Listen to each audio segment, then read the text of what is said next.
Jorge Mario Bergoglio était archevêque de Buenos Aires, en Argentine. En 2013, il devient le premier pape jésuite et le premier pape du Sud, avec un objectif, aller vers la périphérie existentielle de l'humanité. Eh bien, dès le début de son mandat, François appelle les chrétiens à s'ouvrir à la diversité du monde et aux plus pauvres. François a parcouru des zones où aucun autre pape n'était allé, auprès des migrants de Lesbos ou de Lampedusa et jusqu'au bout du monde, comme en Papouasie-Nouvelle-Guinée. Il s'est aussi rendu dans des pays qui connaissent la guerre, comme la République démocratique du Congo, ou la Centrafrique, ou l'Irak.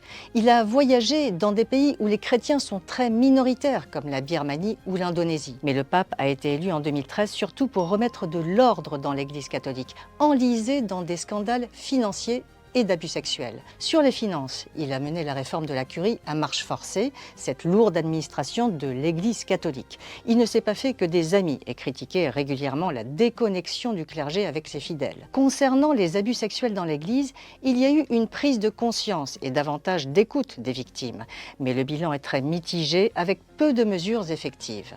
Sur la place des femmes, son bilan est en demi-teinte. S'il permet la participation de femmes et de laïcs dans la gouvernance de l'Église, il ferme la voie au diaconat féminin et à l'ordination des femmes. Alors que restera-t-il du pontificat de François?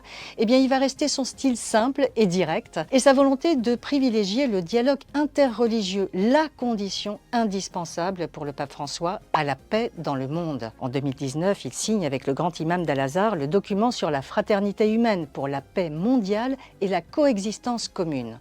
Il restera aussi son engagement en faveur de l'écologie.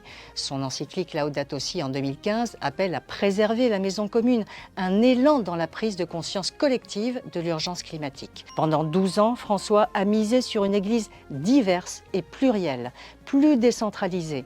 Mais certains craignent que les divisions ne se soient creusées entre les églises plus progressistes et les plus conservatrices, notamment après que le pape a permis la bénédiction des couples homosexuels.